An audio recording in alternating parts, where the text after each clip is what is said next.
Exemple numéro 1, une application très simple de la force de friction sur un traîneau. Donc, l'énoncé nous dit un traîneau avec des skis en noyau farté est au repos sur une surface horizontale recouverte de neige sèche. Donc, ici, c'est important, il précise les deux surfaces. J'ai du noyer farté et j'ai de la neige sèche. Dans votre manuel, dans vos devoirs, ça se peut que ça vous dise voici les deux surfaces. Ça va être à vous d'aller trouver la table de valeur. Je ne suis pas certain c'est dans quelle page. Allez voir dans la section de force de frottement, tu vas voir tous les coefficients de friction associés avec les différentes surfaces. Okay? Donc, il nous donne le mu statique et le mu cinétique. Il nous demande de calculer la masse du traîneau. C'est la force maximale que l'on peut lui appliquer avant qu'elle se mette en mouvement et de 46 newtons vers l'avant. Donc, pour commencer, allons débuter avec notre diagramme de force. On peut tout approximer comme un point. Vous savez que notre diagramme de force, on peut faire un gros dessin ou on peut l'approximer effectivement comme étant un point. On ne va pas perdre d'informations ici. Les forces sont en train d'appliquer sur mon traîneau. Mon point, là, c'est mon traîneau. Je sais que j'ai une force gravitationnelle, Fg. Mon traîneau, on n'a pas parlé qu'il est en train de tomber à travers de la neige ni en train de flotter, donc je vais avoir une force normale vers le haut. Je suis en train d'appliquer une force sur mon traîneau. On a dit, là, je suis en train d'appliquer une force juste avant qu'il commence à bouger. C'est un cas particulier, là. Donc, la force appliquée est de 46 newtons vers la droite, peu importe. Si mon objet n'est pas en train de bouger, il doit avoir une force de friction. Donc, je vais avoir une force de friction. Quel type de force de friction? Donc, on va y penser. Mon traîneau n'est pas en train d'accélérer encore. C'est juste avant qu'il commence à bouger. Donc, il est immobile. Donc, c'est statique. Et le fait que c'est juste avant qu'il commence à bouger, on pourrait dire que c'est maximal. OK. Là, je vous montre ça au long. Je sais qu'il y a des choses à aller voir qu'on pourrait sauter ça, on pourrait déduire certaines choses de façon évidente, mais je vais vous montrer chaque étape. Donc, allons voir. Au long, commençons horizontalement. Donc, en X ou horizontalement, c'est là qu'il y a quelque chose qui m'intéresse. Moi, je veux utiliser le fait que je suis en train d'appliquer une force de 46 newtons pour, d'une façon ou d'une autre, aller trouver la masse de mon traîneau. La force nette est égale à la somme de toutes les forces. Et ça, c'est en X. On commence avec ça, c'est très normal qu'on utilise ça en dynamique. La force nette ici, comme toujours, c'est une masse qui est en train d'accélérer, Newton 2.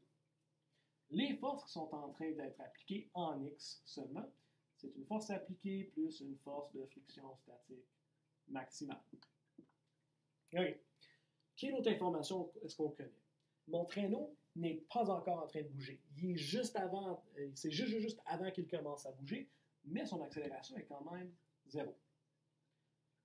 Force appliquée, 46 newtons, plus une force de friction statique maximale. Où c'est que je vais être capable d'aller trouver la masse là-dedans? J'ai une force de friction statique max, j'ai 46, comment est-ce que je vais aller trouver ça?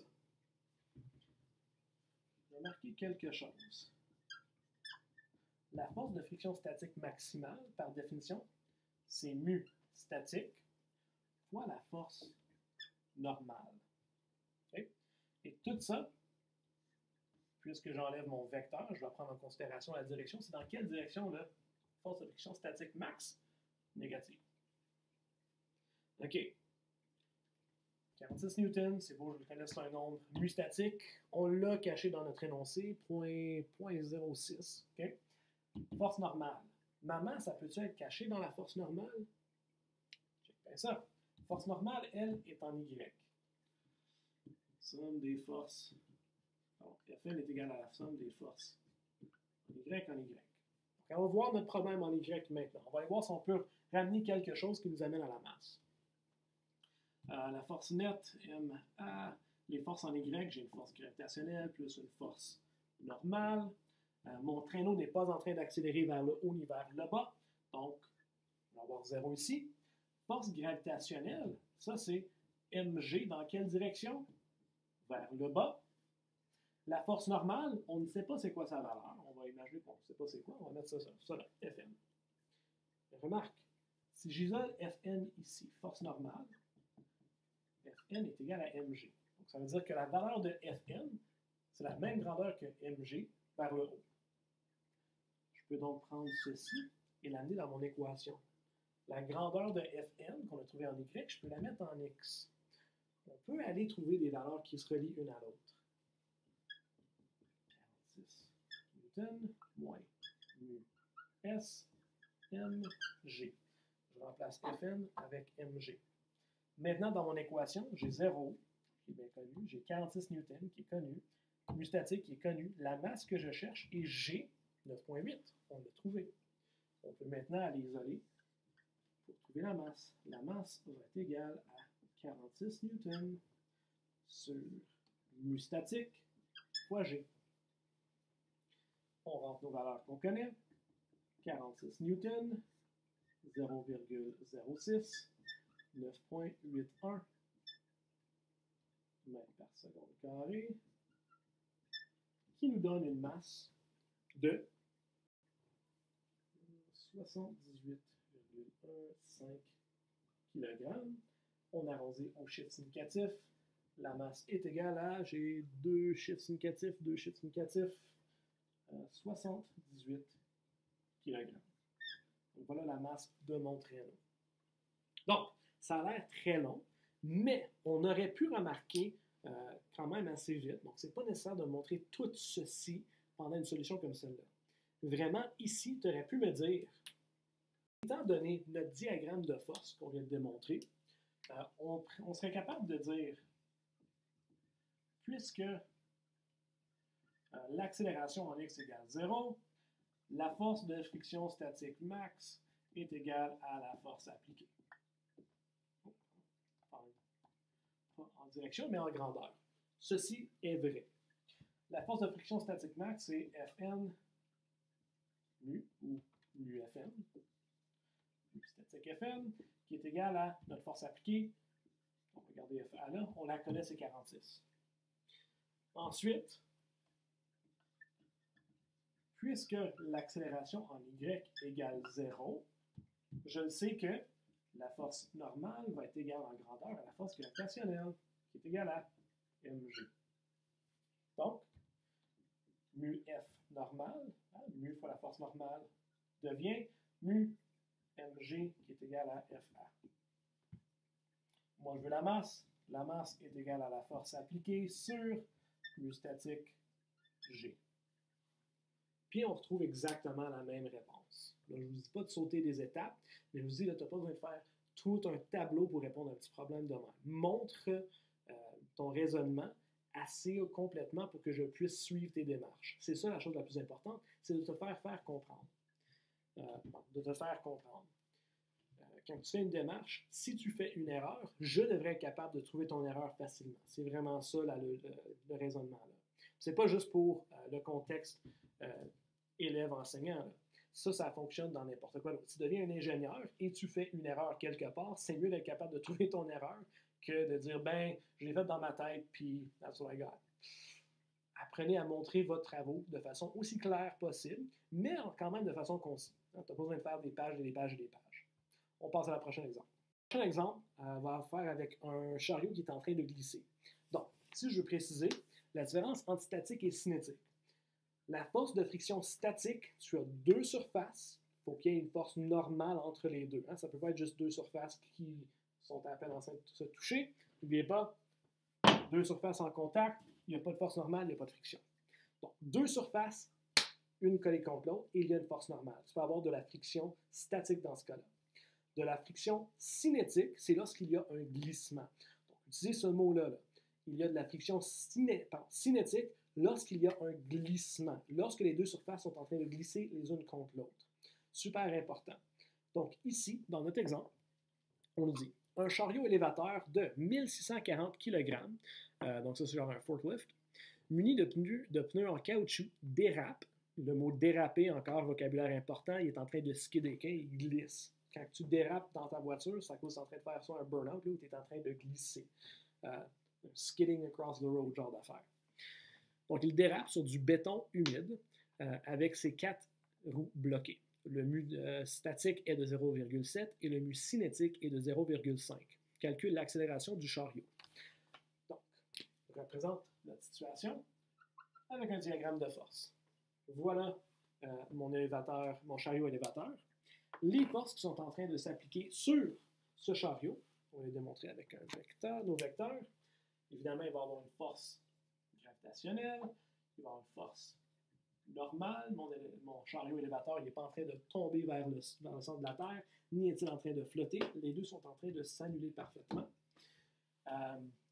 Il est en train de glisser. Donc, la personne avançait, tape les freins, il bloque.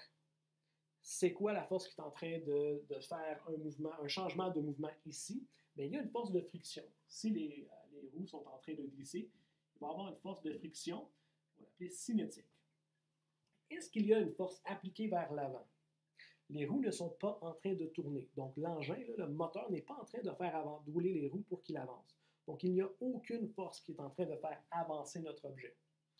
Donc, c'est tout. Voilà notre diagramme de force. Ce sont les seules forces qui sont en train d'agir sur notre chariot élévateur. On veut connaître l'accélération. Comme on l'a mentionné, évidemment, il n'y a pas d'accélération verticalement. Il ne saute pas dans les airs, ni est-il en train de tomber. Donc, on va aller voir en X.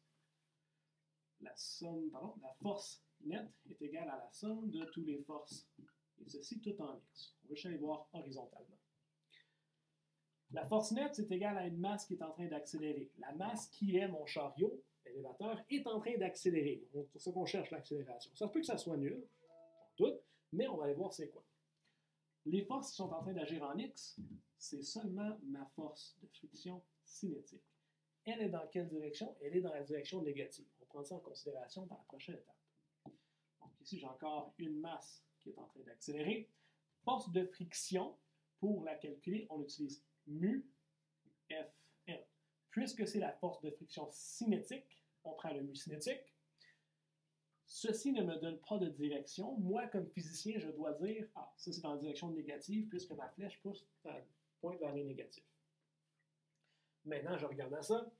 Ils m'ont donné la masse du chariot, c'est bien. Je cherche l'accélération, c'est bien que j'ai ma variable là. Mu cinétique, ils nous l'ont donné. La force normale, ils ne l'ont pas donnée. Ils ne nous l'ont pas donnée explicitement. Ils n'ont pas dit voici la force normale. Mais, comme on l'a vu dans le dernier problème, qu'est-ce qu'on peut dire de la force normale et la force gravitationnelle? Elles sont égales en grandeur et opposées en direction. Je n'ai pas besoin de la direction ici. J'ai juste besoin de la grandeur. Donc, je suis avec négatif mu C. Et au lieu d'écrire Fm, je peux écrire Mg. À cause que Fm est égal à Fg. Et Fg, c'est égal à Mg. Juste en grandeur ici. On ne considère pas les directions. Je sais que la force normale est vers le haut, force gravitationnelle, c'est vers le bas. Mais ici, j'ai juste besoin de la grandeur. Donc, regarde dans mon équation. La masse, c'est beau. L'accélération, c'est ce que je cherche. Mu C, ils nous l'ont donné. La masse, ils nous l'ont donné. Le G, je le connais. Mais même là, on y avait-tu besoin de nous donner la masse? Remarque, j'ai la masse dans les deux côtés de mon équation. Elle peut s'annuler. J'aurais pu donner un problème comme ça sans donner la masse. Quand je donne un problème de même, tu dis, ah, crap, monsieur, j'ai besoin de la masse, il m'en manque. On va voir tes maths. Peut-être elle disparaît quelque part. L'accélération est égale à négatif mu Cg. N'oubliez pas, le G, là, il n'y a pas de petit vecteur par-dessus, c'est pas la direction, c'est juste la valeur, la grandeur de G. Donc, l'accélération va être égale à négatif mu cinétique qui est 0,5, qui est habituellement plus petit que le mu statique, fois 9,81 mètres par seconde carré. Donc, l'accélération est égale à négatif 4,905 mètres par seconde carré, ou, combien de chiffres significatifs? Deux chiffres significatifs, 4,9 mètres par seconde carré vers l'arrière. Il est en train de ralentir à 4,9 mètres par seconde carré. On passe à la prochain exemple dans une seconde. Le prochain exemple va avoir un peu plus d'étapes à suivre. Donc ici, on donne un problème moindrement ouvert. Là. Il y a deux situations. Donc, la situation est la suivante. Deux élèves, Albert et Bert, poussent un divan de 120 kg sur un tapis. Ils nous donnent les coefficients statiques et cinétiques. Si Albert applique une force de 240 newtons et Bert de 250 newtons, est-ce qu'ils arrivent à faire bouger le divan? Donc, si oui, c'est quoi l'accélération du divan? Et sinon, quelle force est-ce qu'il leur manque? OK. Donc, premièrement, on commence toujours avec un diagramme de force. Voilà mon beau divan. Et allons appliquer nos forces. Donc, on va avoir une force d'Albert, FA, qui est de 240 newtons. Et il va avoir aussi une force de Burt, qui est de 250 newtons. Donc, j'ai mes deux forces ici. Aussi, j'ai une force gravitationnelle et j'ai aussi une force normale. Donc, remarquez là, que souvent, et c'est effectivement ça en 11e, là, la majorité du temps, la force normale et la force gravitationnelle vont être égales, mais dans des directions opposées. En 12e, ceci n'est pas le cas quand on parle des plans inclinés. OK. Là, je veux savoir, est-ce que mon divan est en train de bouger ou non? Qui veut dire qu'il y a probablement une force de friction qui va dans la direction opposée. Force de friction. Est-ce que le divan bouge? Je ne sais pas. Est-ce que le divan est immobile? J'ai aucune idée. Je ne sais pas si c'est la force de friction statique ou cinétique. Je ne sais pas si le divan est en mouvement ou non jusqu'à date. On va décider. Donc, allons voir quels sont les cas possibles. Si s'il est en mouvement, ça veut dire que les deux gars sont capables d'appliquer une force qui est plus grande que la force de friction statique. Right? S'ils ne sont pas capables d'appliquer une force qui est plus grande que la force de friction statique, ils n'ont pas été capables de le mettre en mouvement. Donc, la première chose qu'on doit vérifier, c'est est-ce qu'ils sont capables d'appliquer une force ensemble qui est plus grande que la force de friction statique. Donc, première étape. 1. Vérifie si le divan bouge. Donc, tiens, on va dire force de friction statique max. Je veux savoir si la force A plus force B est plus grande que la force de friction statique maximale. C'est ça qu'on veut vérifier. Si effectivement c'est vrai que c'est plus grand, ça veut dire que le divan commence à bouger et on est dans le régime cinétique. Si on remarque que ceci n'est pas plus grand que la force de friction statique max, on n'a pas été capable de le faire bouger, il manque un certain montant de force. Donc on va aller voir si ceci est vrai. Donc, la force de friction statique max, c'est mu statique, force normale. Force A est de 240 newtons, plus force B qui est égale à 250 newtons. Mu statique, qui nous l'ont donné, force normale, on ne la connaît pas directement, mais si on regarde à notre graphique, à notre diagramme de force, pardon, la force normale est égale à la force gravitationnelle en grandeur. On va voir mu S, M, G.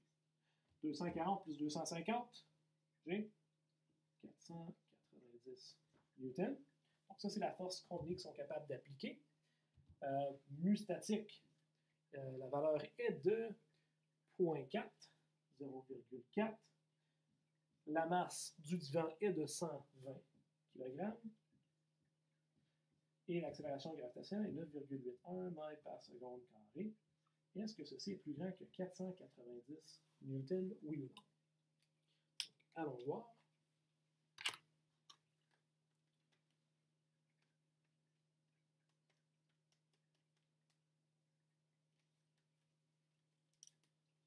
On finit avec 470,9 newtons. Lequel qui est plus grand? Est-ce que ceci est vrai? Est-ce que la force combinée de Albert et Burt est plus grande que la force de friction statique maximale? Oui. Qui veut dire, mon objet est en train de bouger. Hein? Mon objet est en train de glisser. On était capable de faire bouger le divan. Donc, dans ce cas ici, est-ce que maintenant la force de friction que le divan est en train de subir, maintenant qu'il est en mouvement, est égale à ceci? Non. La seule chose qu'on vient de faire, c'est qu'on vient de confirmer que oui, l'objet bouge. Oui, notre divan est en train de glisser. Dans ce cas-là, on ne va pas utiliser la force de friction statique max, on va utiliser la force de friction, la force de friction cinétique. Maintenant qu'on a pu confirmer que l'objet est en mouvement, on sait qu'on est dans le régime cinétique. Donc, peu importe ce qui arrive, là, on sait que maintenant, notre objet est en train de glisser. Je pourrais aller dire que la force de friction ici, c'est la force de friction cinétique, C. Donc, on va se connaître l'accélération, puisqu'on répond à la première partie. Là. Si oui, c'est quoi l'accélération du divan? Commençons, comme d'habitude, comme tous les autres problèmes de cinétique, de dynamique. Force nette est égale à la somme de toutes les forces. Et ça, on va le voir en X, puisque les forces sont en train d'être appliquées en X. La force nette, c'est la masse du divan qui est en train d'accélérer. Je veux connaître l'accélération si je suis content qu'elle est là. Les forces qui sont en train d'être appliquées, j'ai la force d'Albert, la force de Bert, plus une force de friction cinétique. Je mets tous mes vecteurs, je n'ai pas encore pris en considération les directions. La masse, on la connaît, c'est bon, je vais garder la variable là. La force d'Albert est de 240, donc 240 newtons. Positif, puisque c'est vers la droite. Bert, c'est 250 positif, newton, hein, vers la droite, plus force de friction cinétique. Comment est-ce que je calcule ça? Dans ce cas-là, on prend mu cinétique plus mu cinétique fois force normale. N'oubliez pas, force normale dans ce cas-là, force normale est égale à mg. On connaît la masse, on connaît la valeur de G. On a juste besoin d'isoler maintenant. Donc, je pourrais prendre mon A et dire que je vais avoir 240 plus 250, on avait dit que c'était 490 newtons, plus mu cinétique qui est de 0,35, plus petit que le mu statique, la masse du divan qui était de 120 kg, l'accélération gravitationnelle de 9,81 mètres par seconde carré, sur, puisque je dois diviser par la masse, 120 kg. On finit avec une accélération de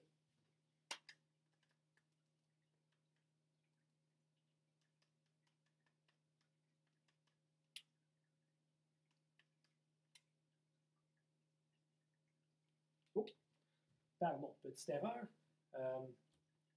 Dans ce cas ici, puisque je passe de la force de friction qui est un vecteur, je dois prendre en considération la direction. Ceci devient négatif, qui veut dire que ici j'ai une soustraction. Donc ceci nous donne une valeur de 0,6498, peu importe, mètres par seconde carré. Chiffre significatif et direction. Par rapport au contexte, j'ai deux chiffres significatifs à cause de mon coefficient de friction. On va avoir 0,65 mètres par seconde carré et ça l'accélère, puisque c'est positif, vers l'avant. Donc voilà un problème qui est un petit peu plus complexe. On parle du roulement dans une seconde, puis ensuite on termine ça. OK, la dernière partie pour cette section, c'est le roulement. Donc pour une roue qui est en train d'avancer, de reculer ou peu importe, le contexte, c'est quelque chose qui roule, est un petit peu différent. Dans le cas des choses qui roulent, vous savez que l'invention de la roue, l'invention of the wheel, c'est une grande chose, une grande découverte. Ça l'aide à minimiser les forces à appliquer pour bouger un objet. Théoriquement, dans nos contextes, un objet qui peut rouler, tu as besoin quasiment aucune force pour le faire avancer. À cause on ne considère pas la force de friction qui va contre notre objet dans un cas où on pousse un objet qui roule. Hein, je peux pousser l'objet. Ça se peut qu'il n'accélère pas vite grâce à sa quantité, grâce à sa masse inertielle. Mais effectivement, quand on roule un objet, quand on met des roues en dessous d'un objet, tu peux bouger presque n'importe quelle masse. Presque. En pratique, en réalité, il y a toujours des forces de friction internes dans différentes situations. Mais pense juste à une voiture. Une voiture, c'est quand même très pesant. Même une petite voiture, si tu la mets en neutre, tu es probablement capable de la faire bouger, soit toi seul ou peut-être deux personnes ensemble qui poussent sur une voiture. Ça se fait. Les roues sont une invention extrêmement utile. Donc, ce que je veux voir avec les roues, c'est le frottement cinétique et statique. Donc, une roue qui est en train de tourner alentour d'un essuie, alentour de son centre ici, va tourner dans une certaine direction. Donc, imagine que j'ai un objet, c'est un cylindre, c'est une roue, peu importe, qui est immobile. L'objet va rester immobile. Si je pousse parfaitement sur le centre, donc si je serais capable d'appliquer une force vers l'avant, mon objet serait capable de commencer à avancer par elle-même. Si on néglige toutes les autres forces internes, toutes les autres imperfections, hein, si j'aurais un essuie qui est parfait. Dans ce cas-là, on viendrait d'éliminer essentiellement la friction. La raison que je peux vous montrer ça, c'est imaginer que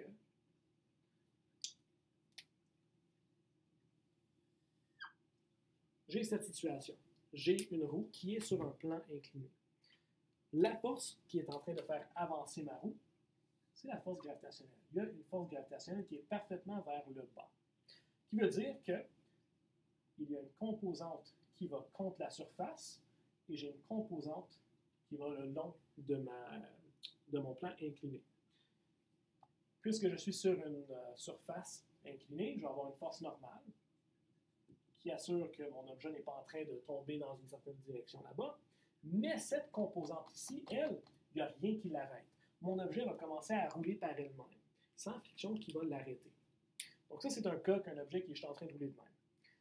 On va rarement avoir des cas comme ceci en physique 11. Ce qu'on va voir souvent, ça va être des voitures qui veulent se propulser vers l'avant à l'aide de roues. Ça, c'est une situation différente. Pour pouvoir avancer, une voiture a besoin de quoi? Une belle voiture, là.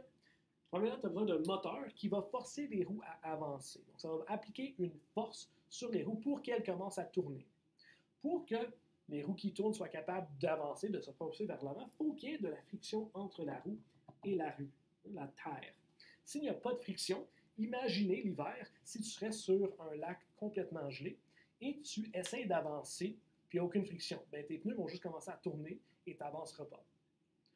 Ça arrive un peu parfois. Effectivement, il n'y a aucune surface, qu'il n'y a aucune résistance, qu'il n'y a aucune force de friction. Mais tu peux les simuler où il y en a très peu, hein, comme sur la glace. Donc, imaginez, il n'y a aucune friction. Dans ce cas-là, notre voiture n'est pas capable d'avancer. Si on lui donne de la friction, s'il existe de la friction entre les pneus en caoutchouc et la route de l'asphalte, peu importe, dans ce cas-là, il va y avoir une traction.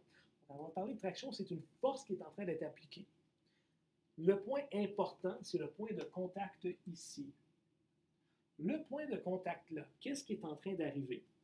Ma roue est en train de pousser sur le sol avec une force. On va appeler ça la force de RS, force de la roue sur le sol.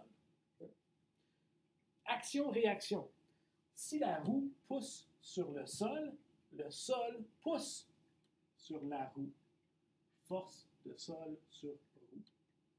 Qu'est-ce qui arrive? C'est quoi le résultat? Notre voiture commence à avancer. Ça, c'est la traction. Donc, souvent, quand on va parler de friction avec les voitures, c'est pas que la friction est en train de ralentir la voiture, mais que la voiture est en train d'utiliser la friction pour avancer, pour se tirer vers l'avant. De la même façon qu'on utilise la friction pour marcher. Je pousse sur la terre vers l'arrière. La terre, à l'aide de la friction, pousse sur moi pour que je puisse avancer. Ça, c'est ce qui est en train de se produire. Donc ça, ce serait une force de traction. Remarquez que, est-ce qu'il y a un glissement entre la roue et le sol? Si, à moins que tu es en train de faire un burn-out, tu es en train de faire des donuts, si tu avances avec une accélération pas trop élevée, tu ne devrais pas avoir de glissement entre la roue et le sol. C'est pour ça que ce type de friction, s'il n'y a pas de dérapage, tu n'es pas en train de skidder, ça, c'est une force de friction statique. Oui, c'est vrai que la roue est en mouvement. Elle est dans un état cinétique. Elle est en train de rouler. Oui, c'est vrai. Mais, par définition, la force de friction cinétique implique que deux surfaces sont en train de glisser l'une sur l'autre. Est-ce que la roue est en train de glisser sur le sol? Non. À chaque instant, il y a un nouveau point qui remplace le dernier. Ce que je veux dire par ça, c'est qu'il va y avoir un nouveau point ici là, qui va prendre la place du prochain pendant que lui va avancer vers là-bas. Il y a toujours un nouveau point qui est en contact direct avec le sol. Il n'y a jamais de glissement. Donc, quand une voiture est en train d'avancer et fait ce qu'elle devrait faire, c'est une force de friction statique. Si jamais les roues bloquent, disons que ma voiture est en train d'avancer et j'applique les freins très vite, je n'ai pas de système d'anti-blocage et mes freins bloquent les roues. En d'autres mots, les roues ne peuvent plus tourner. Dans ce cas-là, le caoutchouc du pneu va glisser sur l'asphalte et il va avoir une grande force de friction. Et ça va être de la friction cinétique. Donc, on revient à ce qu'on avait dit avec les systèmes anti-blocage. Tu es sur la rue un beau journée d'hiver. Tu es en train d'avancer, tu vas un peu trop vite et tu vois qu'il y a une lumière rouge qui arrive. Tu appliques les freins. Tes roues qui étaient habituellement en mouvement, qui sont en train de tourner avec une force de friction statique, bloquent. Et tu finis avec une force de friction cinétique puisque tu es en train de glisser. Quand est-ce qu'on a plus de contrôle? On a plus de contrôle quand il y a plus de friction. Quand tu as de la friction avec tes pneus et la route, tu es capable de mieux contrôler, mieux ralentir. Donc, si tu aurais le choix d'être dans le régime cinétique ou statique, n'oubliez pas, statique, cinétique, où est-ce qu'on a le plus de friction pour aider à contrôler la voiture? Bien, c'est dans cette partie-là, quand on est en haut ici. Donc, qu'est-ce qui arrive avec les systèmes d'anti-blocage? C'est que ça va laisser ta roue tourner un peu. Oui, tu es en train de glisser, tu es en train d'avancer continuellement, tu perds le contrôle. Tu essaies d'arrêter, tes freins sont en train de arrêter la roue, la laisser aller, arrêter la roue, la laisser aller, arrêter la roue, la laisser aller. Ce qu'elle est en train de faire, c'est qu'elle est en train de forcer que la force de friction entre la route et ta roue est en train de passer de régime cinétique à statique. Cinétique, statique, cinétique, statique, cinétique, statique, cinétique, statique. Qui est mieux que de simplement être avec le régime strictement cinétique, où tu serais juste en train de glisser. Donc ça, c'est le roulement. On laisse ça là. C'est la fin de notre unité. Je vous donne un peu de révision le prochain cours, puis ensuite on va avoir une petite évaluation sommative. À la prochaine!